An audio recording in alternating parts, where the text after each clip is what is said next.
अस्सलाम वालेकुम सारे ड्राइवर हजरात गाल दा तवज्जो नाल सुनिया है। सांगी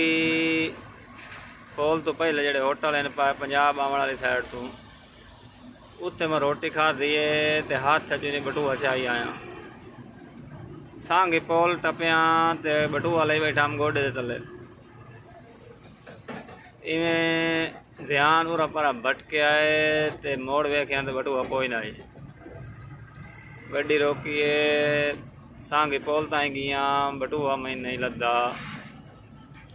ज़्यादा चांसेस हैं किसी रक्शे वाले मोटरसाइकिल वाले या हाई एस छोटी सवारी वाले दे हत्थे चढ़ गया होना चाल ही होना उन्ना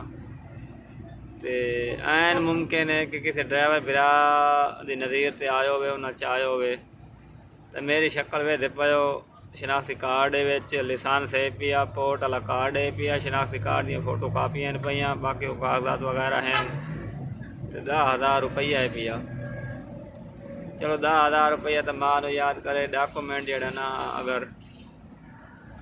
लाभ वजन तो डॉक्यूमेंट मेरे वापस कराया है क्योंकि डॉक्यूमेंट बनवाने 1 महीने का टाइम लगता है। तो मैं ड्राइवर बंदा तो पता है भी महीना बगैर लाइसेंस शनाख्ती कार्ड तो बगैर गड्डी नहीं चला सकती। तो हूँ तुम आखो भाई वो गड्डी के चलती तो किमें ढाए पी तो मैं तुम्हें विखाईना मां एक लई पता माता रानी ते ओ माता रानी जड़ा ना ओनू इत्थों मोहरा मैं तुम्हें विखाईंदा पिया जरा गौर करिया ए विंडो ऐसी लगो है ये वेद भाई ए डैशबोर्ड ए रंग ए कैलेंडर साइड ते ए विंडो ऐसी इत्थे लगो जाए ए इस जाते ए वेद भाई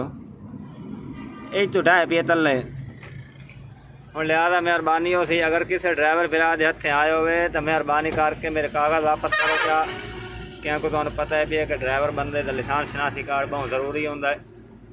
लैन से उस तो बगैर बंदा कहीं काम का नहीं। ये मेरी अपील है थोड़े अगों गुजारिश हो सी मेहरबानी हो सी तो वीडियो नू ज़्यादा से ज़्यादा शेयर करे मेहरबानी हो सी थोड़ी मतलब किसी बिरा थोड़े शेयर करने नाल किसी की नज़ीर से वीडियो आवे मेरी शक्ल होवे दा बैठा है इस शक्ल का लाइसेंस शनाख्ती कार्ड विच होना है ये डॉक्यूमेंट मेहरबानी करके बटूआ वापस कर दिया है।